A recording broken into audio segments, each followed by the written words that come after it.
Trazendo as principais notícias e informações do conflito no Oriente Médio, para você sempre com as análises aprofundadas dos comentaristas do Grupo Jovem Pan. Inclusive, vamos acionar o Cláudio Dantas em Brasília. Dantas, trouxemos a informação dos ataques que foram realizados pelos rebeldes Houthis, disparos, inclusive, oriundos do Iêmen, que foram interceptados pelas forças de defesa de Israel.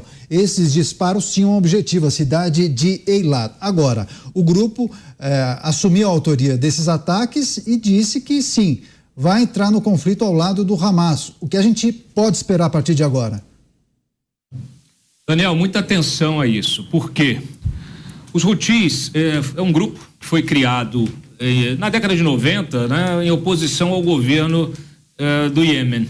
Depois ele foi cooptado pela Guarda Revolucionária do Irã e passou a ser abastecido, financiado, treinado, capacitado militarmente pelo Irã.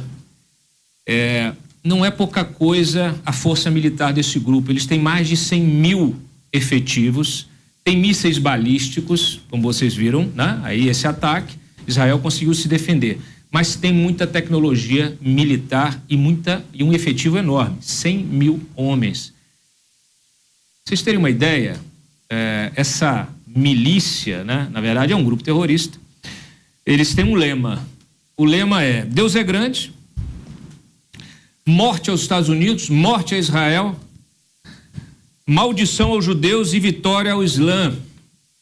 Ou seja, é mais uma frente de combate irregular promovida pelo Irã, que é esse Estado terrorista, é um Estado que promove o terrorismo no mundo, é o Estado que mais promove o terrorismo no mundo. Por que eu estou dizendo que mais promove?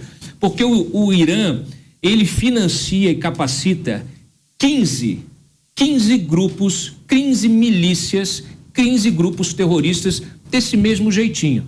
Então tá lá o Hamas, o Hezbollah, o Houthis e vários outros, são 15 no total. Então, isso mostra que o Irã está ativando os seus grupos para entrarem nesta guerra. E isso significa escalar o conflito. Significa um desafio ainda maior, militar, ainda maior para Israel. Significa uma armadilha para os Estados Unidos, na verdade, aí uma isca, né?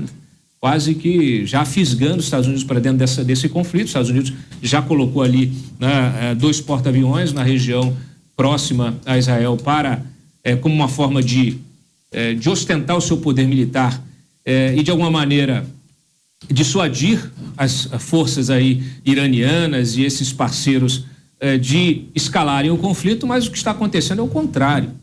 Nós estamos vendo esse conflito escalando. E hoje nós tivemos aí um encontro importantíssimo lá na China com o vice-primeiro-ministro do Irã. Esteve na China e firmou uma parceria estratégica nos mesmos moldes da que o Irã tem com a Rússia. Pronto. Já estão então estabelecidos, já estão colocados os fundamentos desta terceira guerra mundial que nós estamos alertando aqui há várias semanas, né? Estão postas, os fundamentos estão todos postos. É uma guerra fria que vai escalando para se transformar na terceira guerra. E eu vejo muito aí nas redes sociais o pessoal já meio enjoado de acompanhar a guerra, achando que esta guerra não vai chegar no Brasil. Ela vai chegar, ela já chegou, porque o Brasil naturalmente está conectado economicamente e politicamente com o resto do mundo, apesar de estarmos aí muitas vezes nas franjas do desenvolvimento das grandes potências. Nós estamos conectados. A China, por exemplo, é o nosso maior comprador de commodities. Qualquer mexida lá na China impacta diretamente o nosso PIB aqui, o agro e o nosso PIB, e por aí vai. Então, olha, muito complicado, é um conflito que vai se tornando mais complexo, vai escalando de uma forma rápida e é preciso estar muito atento. Até porque, como a gente já disse antes aqui, de que lado o Brasil vai estar neste tabuleiro? Pois é, agora a gente segue com as análises dos nossos comentaristas. O Mota não falou sobre esse episódio em especial. Mota, conflito escalando, como bem lembrou Cláudio Dantas, o anúncio de entrada dos rebeldes Houthis nessa guerra e as consequências ainda preocupantes. Queria também pedir uma análise e um raio-x de sua parte em relação a esse episódio especialmente. Esse episódio tem um aspecto importantíssimo, Daniel, que não foi ainda repercutido devidamente na nossa mídia. Israel tem 3 sistemas antimísseis. Tem o Domo de Ferro, que é o mais conhecido, que é o sistema mais básico, voltado para a interceptação de todo tipo de míssil, de ataque. Depois tem um outro que é um sistema de capacidade de média avançado, que é o Flash. Foi esse sistema que tem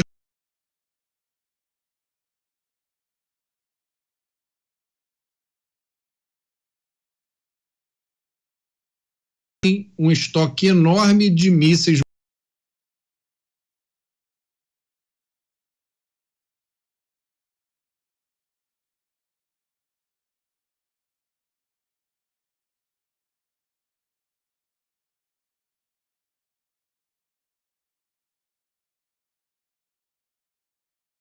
de interceptar esse se defender. Então, isso altera todo o equilíbrio de poder ali na região. Tá certo. A gente segue trazendo as últimas atualizações desse conflito no Oriente Médio, inclusive com imagens ao vivo da faixa de Gaza. Há pouco trouxemos informações de novos bombardeios, imagens, inclusive com áudio das repercussões, as reverberações dos mísseis que foram jogados ao fundo da imagem, inclusive com as imagens das explosões. Beraldo já falou sobre a impossível entrada de novos grupos. José Maria Trindade, Zé, também queria pedir sua análise e avaliação desse novo momento da guerra, uma escalada do conflito, inclusive um novo grupo rebelde anunciando a entrada nessa guerra ao lado do Hamas. Pois é, eu queria destacar aqui uma guerra online, né? Quase um reality show macabro, né? Onde a gente assiste detalhes do que está acontecendo, né? E me impressiona especialmente, viu, Daniel, esse barulho rouco da guerra.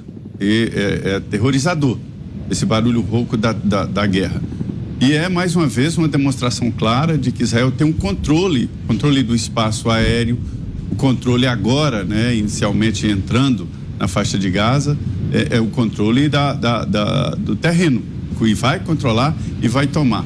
O grande debate que a gente conversa por aqui com especialistas é o depois, o que vai acontecer depois. Muitos dizem que é preciso um grupo internacional ou alguma coisa parecida para definir o futuro de Gaza depois que Israel dominar totalmente. Como funciona?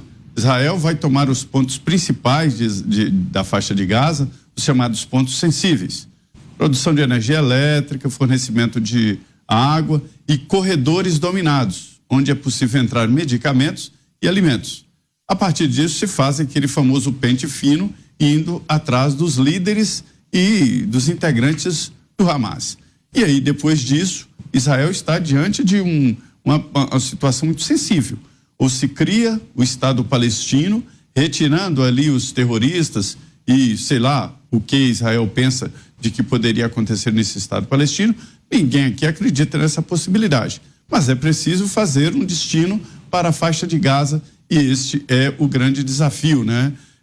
A gente vê claramente de que a guerra está numa fase em alta e que vai demorar exatamente na definição aí destas estratégias. É por isso que eu insisto em dizer que este é um momento, uma semana muito importante, eu diria até que decisiva nesta atuação de Israel na faixa de Gaza.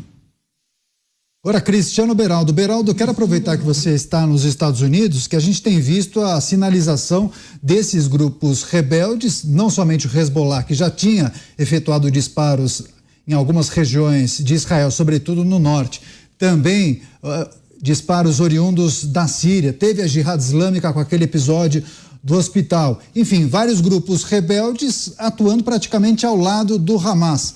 Qual vai ser o gatilho para a entrada em definitivo dos Estados Unidos, hein, Beraldo? Renato, eu sinceramente acredito que os Estados Unidos entra na guerra caso alguma outra nação entrar, ou se Israel tiver numa situação militarmente frágil diante do aumento do número de ataques ou diante do aumento da ofensiva que vai receber a partir da adesão de outros grupos. Agora, é interessante também a gente lembrar que a última guerra dos Estados Unidos no Afeganistão foi uma guerra contra também um grupo desse, né? Não foi contra o Afeganistão, mas era os Estados Unidos buscando os líderes da Al-Qaeda para poder responsabilizá-los pelo que aconteceu em 11 de setembro. E aí foi uma guerra muito difícil, com uma repercussão recente que foi a saída dos Estados Unidos do Afeganistão, deixando para trás mais de 10 bilhões de dólares em armamentos, equipamentos. Os Estados Unidos simplesmente abandonou tudo ali. E o Partido Democrata adora usar a justificativa de que eles saíram do Afeganistão, que foi um acordo assinado pelo Trump. Mas, claramente, você tem uma hipocrisia nessa afirmação, porque, primeiro, se o Partido Democrata não concordava com a retirada, é que não retirasse. E, segundo, retirar dessa forma, deixando tanto equipamento militar na mão de grupos que, obviamente, fariam mau uso desses equipamentos, é uma loucura o que aconteceu ali e a gente está vendo o preço que o mundo está pagando. Então, a situação dos Estados Unidos também é uma situação frágil, tem ali um gosto de ter sido parte de um momento em que esses grupos terroristas estão mais bem armados, mais bem equipados, e os Estados Unidos vai ter que se posicionar, na minha leitura, caso vire uma guerra de nações. Guerra de grupos terroristas, eu ainda acho que ele vai preferir dar suporte a Israel para que Israel, com a sua força militar, vá fazendo esse combate.